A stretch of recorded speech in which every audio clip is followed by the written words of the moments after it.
about half of them have just started playing a string instrument this year. That's not quite the whole truth and all the truth. A fair number of them have also had various years of piano as well, but they have already cut their teeth on a fair number of musical things, which certainly brings strength to the whole group.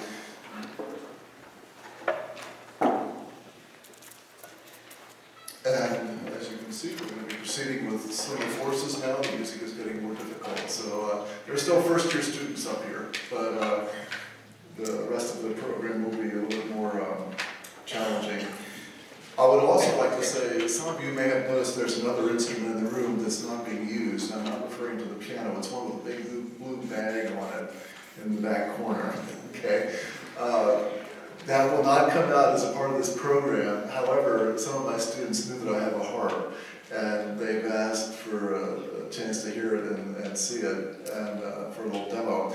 So after the program is done here today, we're going to allow 20 minutes or so for people who want to leave, and anyone who wants to is welcome to stay, though I'll give a short 10 or 15 minute demonstration. If you want to play the harp, you will have a privilege. It's a full concert grant. They don't get bigger than this one. There are people who have won major international competitions, some of the best competitions in the world using that particular instrument. So it's not an idle piece of wood. It happens to be in a triangular shape with 47 strings. So, but you're welcome. If you want to stay for that, feel free to do so.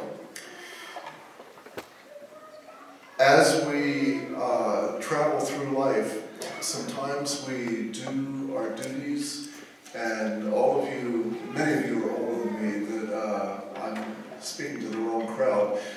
You hopefully have experienced this already, that we go our way and we never realize quite what is in the wake behind us until sometime later. And that happened for me, one instance at least, here about 4 or 5 weeks ago, I believe it was. Two of the boys who are up here, their dad usually brings them to lessons. And afterwards, this particular week, their mother brought them, and afterwards came up to me and said, "Gail," she said, "I just want you to know." And she began to tell an incredible story that I had no knowledge of, how this particular activity has impacted her. She's here today, and we're going to ask her to share, but you need to know a little bit of background. How many of you know the story of Hansel and Gretel? Okay. Again, I'm talking to the wrong crowd. Most of you know. But just for those of you who might not know or be a little rusty on the story, it's a fairy tale by the Grimm brothers in Germany, and it's in German originally. I mean, probably some of you can go read it in the original German and be farther ahead than the rest of us. But two little children, Hansel and Gretel, are living a very happy, contented life, as I understand the story, and as best as I recollect. But they wander off into the forest one bright sunny day, and trouble strikes. They're caught and snared by a witch. And they're trapped by her, and if I recall right, she's going to put them into pies and eat them. Do I have the story right so far? I think so. Anyways, I do have the essentials of the story. There are none of those people around here, don't worry. Okay.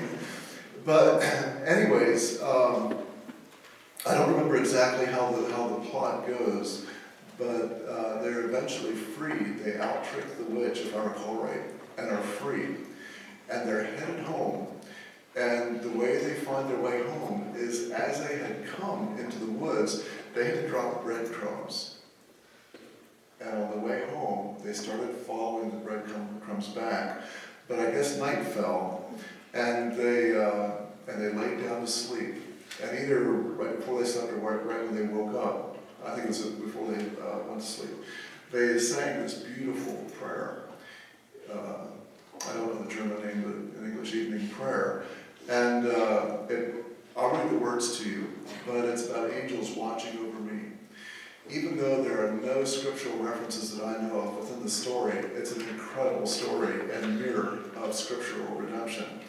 That if you want to look at it further, just go on to Wikipedia and get started, okay? Because it's there. I'd like to read the words to you because this is a song that we played when we were here over the summer. We played it I didn't realize the impact it was having on at least one of the people who was there. These are the words to evening prayer from Hansel and Gretel. When at night I go to sleep, 14 angels watch to keep. 2 my head are guarding, 2 my feet are guiding. 2 are on my right hand, and 2 are on my left hand. 2 who warmly cover, 2 who warm me over. 2 to whom 'tis given to guide my steps to heaven. Sleeping softly, then it seems, heaven enters in my dreams. Angels hover around me, whispering they have found me. 2 are sweetly singing, 2 are garlands bringing, strewing me with roses as my soul reposes. God will not forsake me when dawn at last will wake me. Isn't that beautiful? Yeah. And yeah, I'll let the person who experienced this speak further. Marty Weaver.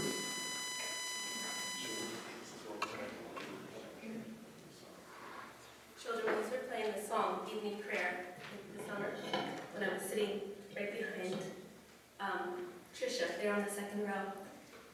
I wasn't even thinking of her little boy Micah who had died 9 months before, but all of a sudden the music carried me to that night.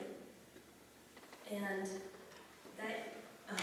that day, September 25th, we found out at 9 o'clock that morning that our little boy Micah was going to die.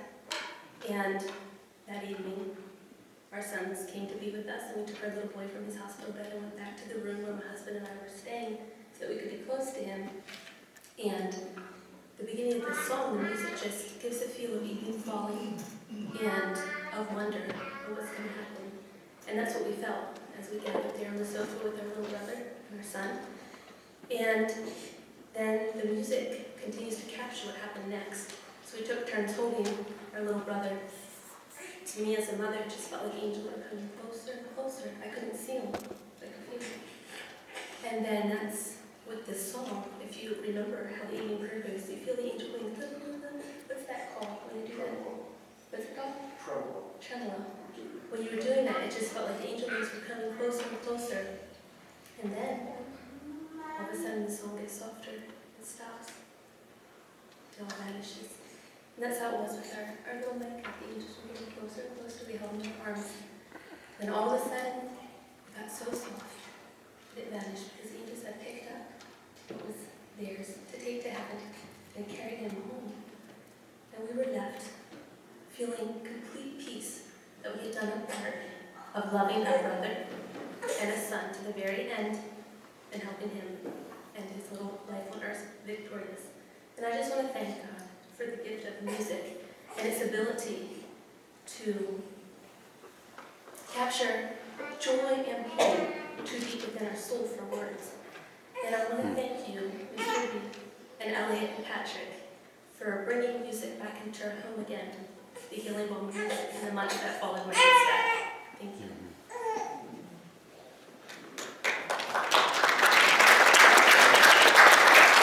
And all those people said, Amen. What a beautiful story. Might be hard to finish the program after that, but here we go.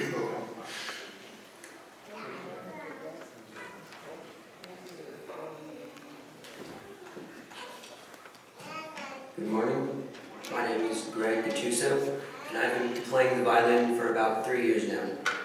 The next song we have for you is a selection about toy flutes from The Nutcracker, and it was written by Peter Tchaikovsky. This is one of our more challenging pieces, and over the course of our practices, I feel it's come a long way. Hope you all enjoy.